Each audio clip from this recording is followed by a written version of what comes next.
Assalamualaikum warahmatullahi wabarakatuh. Perkenalkan, kami dari kelompok 3 Manajemen 19C akan mempresentasikan hasil diskusi dari kelompok kami yang berjudul Uji Asosiasi, yang beranggotakan Syarifatuna Ariza NPM 0116, Salsa Bilatasya Erlinda NPM 0120, Afrisa Epti Fatira NPM 0121, Nungki Dimas Ari Pradana NPM 0124, Zulfa Arina NPM 0125, dan Alvina Rizky Sabila NPM 0132. Pengertian uji asosiasi. Uji asosiasi adalah pengujian yang menggunakan dua buah variabel yang saling mempengaruhi. Pengujian asosiasi ini untuk memperhatikan variabel mana yang independen dan mana yang dependen. Uji asosiasi akan menganalisis apakah sebuah variabel itu mempunyai hubungan yang signifikan dengan variabel lainnya atau tidak, dan jika ada hubungannya, bagaimana keeratan hubungan tersebut, serta seberapa jauh variabel tersebut dapat mempengaruhi variabel lainnya. Hubungan asosiasi antar dua variabel atau lebih. Terdapat 3 hubungan. Yang pertama ada hubungan simetris, yaitu hubungan antara variabel atau lebih kebetulan munculnya bersamaan. Yang kedua ada hubungan kausal, yaitu hubungan yang bersifat sebab akibat. Yang ketiga ada hubungan interaktif, yaitu hubungan yang saling mempengaruhi satu sama lain.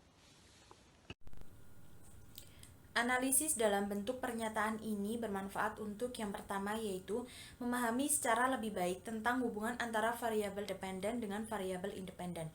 Yang kedua, yaitu mengetahui kekuatan hubungan yang dapat menuntun menuju suatu realisme penelitian ilmiah yang baru. Pengujian asosiasi parametrik. Statistik parametrik merupakan teknik pengujian data dalam statistik yang berguna untuk menguji hipotesis dengan melibatkan parameter populasi. Teknik statistik korelasi. Yang pertama yaitu skala data interval atau rasio. Teknik uji statistiknya yaitu menggunakan persen produk momen, korelasi berganda, dan korelasi parsial. Yang kedua, skala data ordinal. Teknik uji statistiknya yaitu korelasi Range-Spearman dan Kendall-Tau. Dan yang terakhir, skala data nominal. Teknik uji statistiknya yaitu koefisien kontingensi. Pengujian parametrik menggunakan data interval atau rasio dan harus memenuhi asumsi sebagai berikut. Adapun yang pertama adalah hubungan dua buah variabel harus linear, dan yang kedua mempunyai distribusi bivariat, yaitu dengan keduanya data diambil secara random dari populasi dan keduanya secara bersama-sama mempunyai distribusi secara normal. Yang selanjutnya terdapat syarat-syarat statistik parametrik. Adapun syarat yang pertama yaitu data dengan skala interval dan rasio. Dan syarat yang kedua, data menyebar atau berdistribusi secara normal. Contoh metode statistik parametrik. Yang pertama adalah A. Uji mean Z atau 1 atau 2 sampel. Yang B. Uji mean T atau 1 atau 2 sampel. Yang C. Korelasi Pearson. Dan yang terakhir adalah perancangan percobaan. Keunggulan dan kelemahan sistem parametrik. Keunggulan 1. Syarat parameter dari suatu populasi yang menjadi sampel tidak diuji dan dianggap memenuhi syarat pengukuran terhadap data yang dilakukan dengan kuat. Observasi bebas satu sama lain dan ditarik dari populasi yang berdistribusi normal serta memiliki varian yang homogen. Kelemahan 1. Populasi harus memiliki varian yang sama. 2. Variabel-variabel yang diteliti harus dapat diukur setidaknya dalam skala interval. 3. Dalam analisis varian ditambahkan persyaratan rata-rata dari populasi harus normal dan bervarian sama dan harus merupakan kombinasi linier dari efek-efek yang ditimbulkan. Pengujian sistem non-parametrik. Sistem non-parametrik merupakan uji statistik yang dilakukan dengan tanpa adanya pendugaan sebelum pada nilai populasi. Pengujian asosiasi non-parametrik digunakan untuk tipe data nominal atau ordinal, atau kedua asumsi yang ada di pengujian parametrik tidak dapat terpenuhi. Jenis uji non-parametrik. 1. Uji tanda. Uji tanda merupakan salah satu prosedur uji non-parametrik untuk menguji beda rata-rata dua kelompok sampel berpasangan. Uji peringkat 2, sampel Wilcoxon. Uji peringkat ini adalah uji hipotesis statistik non-parametrik yang digunakan baik untuk menguji lokasi sekumpulan sampel atau untuk membandingkan lokasi dua populasi menggunakan sekumpulan sampel yang cocok.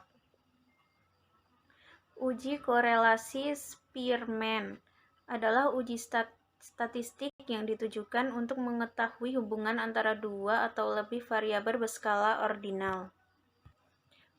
Keempat, uji Run-S. Uji Run-S ini adalah tes statistik non-parametrik yang memeriksa hipotesis keacakan untuk urutan data bernilai 2. Lebih tepatnya, dapat digunakan untuk menguji hipotesis bahwa unsur-unsur urutannya saling independen. Yang kelima adalah uji median. Uji median ini merupakan suatu prosedur untuk menguji apakah dua sampel independen berbeda mediannya. Yang keenam, uji chi-square berguna untuk menguji hubungan atau pengaruh dua variabel nominal dan mengukur kekuatannya berhubungan antara variabel yang satu dengan variabel nominal lainnya. Ciri kelompok data yang dapat diuji dengan statistik non-parametrik. Yang pertama, kelompok data tidak berdistribusi normal. Yang kedua, sering ditemukan pada penelitian ilmu sosial.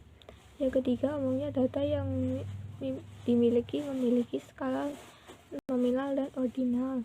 Yang keempat, ukuran sampel dan tidak berdistribusi normal. Keunggulan dan kelemahan statistik non-parametrik.